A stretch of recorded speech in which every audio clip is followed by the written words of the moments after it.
दोस्तों, आपको बता दें कि भारत और मालदीव के बीच पिछले कई महीनों से रिश्ते तनावपूर्ण बने हुए थे। मालदीव के राष्ट्रपति मोहम्मद मुइज्जू के चुनाव जीतने के बाद से ही वह चीन के करीब जा रहे हैं। इससे पहले मालदीव में जितने भी राष्ट्रपति बने हैं, सबसे पहले विदेश यात्रा में भारत ही आए थे, मगर मोहम्मद मुइज्जू के राष्ट्रपति बनने के बाद ये सबसे पहले चीन की ओर भागे। वहीं जब पिछले दिनों पीएम मोदी ने लक्षद्वीप का दौरा किया और कई तस्वीरें साझा की, तो उसके बाद तनाव चरम पर पहुंच गया, जिसके चलते भारत ने अब एक बड़ा फैसला लिया है, जिससे न सिर्फ मालदीव को बल्कि चीन को भी करारा झटका लगने वाला है। दोस्तों, वैसे तो मालदीव के राष्ट्रपति मोहम्मद मुइज्जू जब से सत्ता में आए हैं, उन्होंने एक भी स्टेप ऐसा नहीं लिया जो भारत के पक्ष में हो। लेकिन हाल ही में भारत और मालदीव के बीच लक्षद्वीप को लेकर जो इश्यू क्रिएट हुआ, इससे भले ही मालदीव और भारत के रिश्ते बहुत खराब हुए हों, लेकिन इसकी वजह से भारत का लक्षद्वीप आइलैंड हाईलाइट हो गया। लक्षद्वीप की खूबसूरती ने सभी का ध्यान अपनी ओर खींच लिया और अब सरकार यहां टूरिज्म को बढ़ाने के लिए डेवलपमेंट कर रही है। खबर निकलकर सामने आ रही है कि लक्षद्वीप में भारत के बड़े बड़े इन्वेस्टर यहां इन्वेस्ट करने वाले हैं, जिसमें से सबसे पहले हमारे देश के महान बिजनेसमैन सर रतन टाटा और टाटा ग्रुप की ओर से एक बड़ा ऐलान किया गया है। आइए हम आपको बता दें कि हमारे देश के प्रधानमंत्री नरेंद्र मोदी के लक्षद्वीप दौरे के बाद लक्षद्वीप काफी चर्चाओं में है। लक्षद्वीप आने वाले समय में टूरिज्म को लेके हॉटस्पॉट बन गया है। ऐसे में रतन टाटा ने इस आइलैंड को खास तोहफा देने का ऐलान कर दिया है।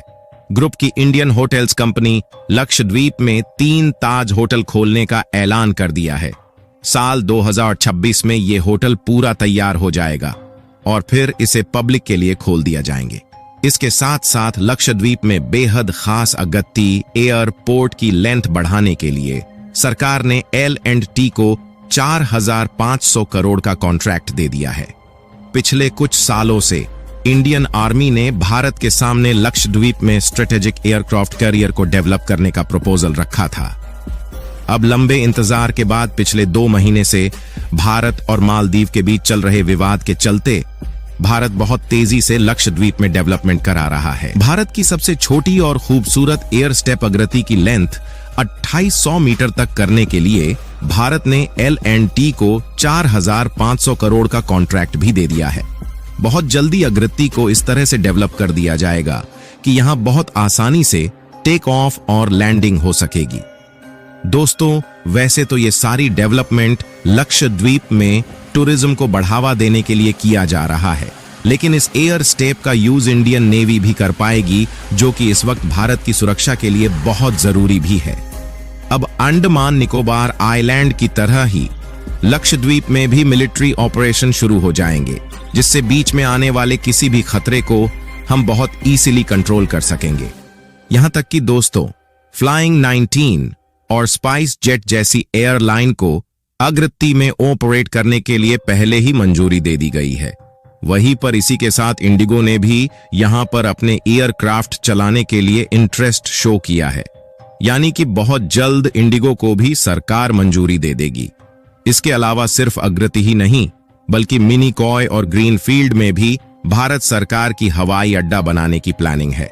सबसे इंटरेस्टिंग बात यह है कि ये हवाई अड्डा बिल्कुल मालदीव के नजदीक पड़ेंगे।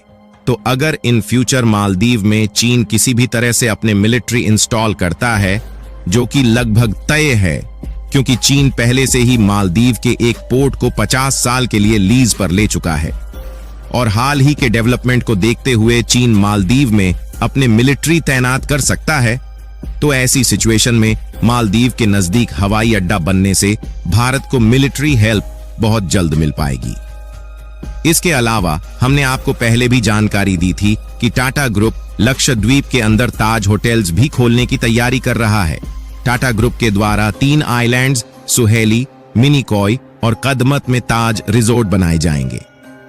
दोस्तों, इतना ही नहीं, गवर्नमेंट की तरफ से स्वदेश दर्शन योजना 2.0 के तहत भी लक्षद्वीप को शामिल कर लिया गया है।